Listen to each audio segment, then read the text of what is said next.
समय और परिवर्तन के अनुसार खुद में परिवर्तन करना ही फैशन है। इसी कड़ी में नोएडा स्थित मारवा स्टूडियो में 3 दिवसीय 2 से 4 मई तक 8वां global fashion and design week के पहले दिन के तीसरे सत्र का शानदार आयोजन किया गया। दीप प्रज्वलन के साथ कार्यक्रम की शुरुआत की गई। इस दौरान कार्यक्रम में डॉक्टर संदीप मारवा, प्रेसिडेंट ICMEI, चोए हुईजोल, एम्बेसडर ऑफ DPR कोरिया, लीला मोस्टोफी, रोजा धेया मिल्हिम ने अपनी उपस्थिति से कार्यक्रम की शोभा बढ़ाई। फैशन शो में अलग अलग देशों की संस्कृति से प्रभावित परिधानों को खूबसूरत तरीके से पेश किया गया, जिसमें DPR Korea, Japan, Ireland, Cambodia आदि देशों की खूबसूरती को फैशन शो में दिखाया गया। बता दें कि मॉडल्स ने रैंप पर अपनी खूबसूरती और टैलेंट का जलवा बिखेरा और सबका ध्यान आकर्षित किया। कार्यक्रम में मौजूदा अतिथिगण द्वारा कॉफी टेबल बुक लॉन्च किया गया। डॉक्टर संदीप मारवा ने सभी लोगों का शुक्रिया अदा किया और कहा कि बनाव, श्रृंगार तथा परिधान की विशिष्टता ही फैशन है। परिवर्तन प्रकृति का नियम है, उसी में सृष्टि का सौंदर्य समाया हुआ है। वहां मौजूदा अतिथिगण ने भी स्टूडेंट्स और डॉक्टर संदीप मारवा द्वारा किए गए कामों की खूब प्रशंसा की। Hello everyone, I am Dr. Leila Mostofi from Iran. I am actually in medical and women empowerment and as a social worker. I'm so happy to be here in your beautiful gathering and I'm honored to be here. Actually, Dr. Marwa is always doing fantastic and a great job and he's amazing students and learners, always impressing with their wonderful job. Today I met your furniture and design show plus your coffee table show and your fashion show.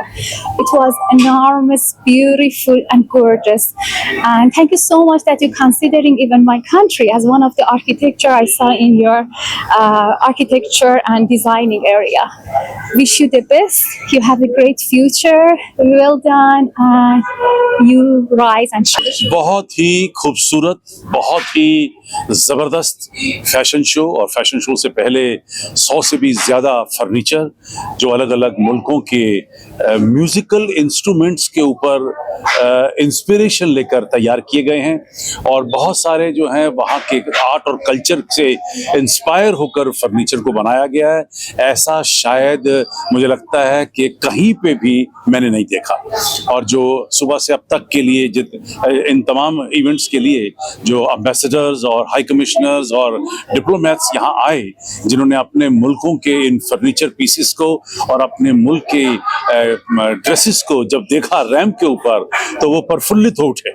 और मुझे तकरीबन सभी लोगों ने जो कि 100-150 से भी ज़्यादा विभिन्न प्रदेशों से जो लोग यहाँ पर पहुँचे, जिनके अंदर fashion designer, exporters, influencers, makeup artist और स्टाइलिस्ट, जो तमाम लोग थे वो हैरान हो गए थे एक इतने बड़े साइज के जो फैशन वीक को देखकर।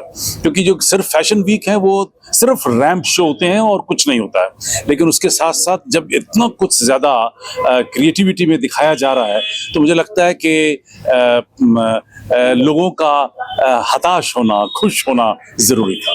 बहुत कुछ होने वाला है। फिर से एक बार 3 मेजर शोज जो हैं वो किए जाएंगे। रैंप ऑब्वियसली सबसे ज़्यादा रैंप शो जो है उसका इंतज़ार लोगों को रहता है और एग्जीबिशन को देखने के लिए देश भर से और दुनिया भर से, विभिन्न प्रदेशों से, देशों से लोग फिर आ रहे हैं, क्योंकि 1 तारीख को सभी लोगों का आना बहुत मुश्किल होता है। और एक ये भी वजह रही है कि हम लोगों ने 3 दिन का शो किया है ताकि ज़्यादा से ज़्यादा लोग इस क्रिएटिविटी को, इस क्रिएटिव मेले को देख सकें। और मैं समझता हूं कि इससे बेहतर रिमार्क्स जो लोगों ने हमें दिए कि आपने मारवा स्टूडियो को, एशियन एकेडमी को और ICMEI को यूनाइटेड नेशन बना दिया है, मैं समझता हूं कि इससे ज़्यादा और खुशी क्या मिल सकती है। लोगों को इस बात का यकीन हो गया है कि एक छत के नीचे दुनिया के विभिन्न मुल्कों से लोग एक साथ आकर एक साथ खा पी सकते हैं, मज़ा ले सकते हैं, आनंद लूट सकते हैं और यही हमारा सबसे बड़ा तात्पर्य है।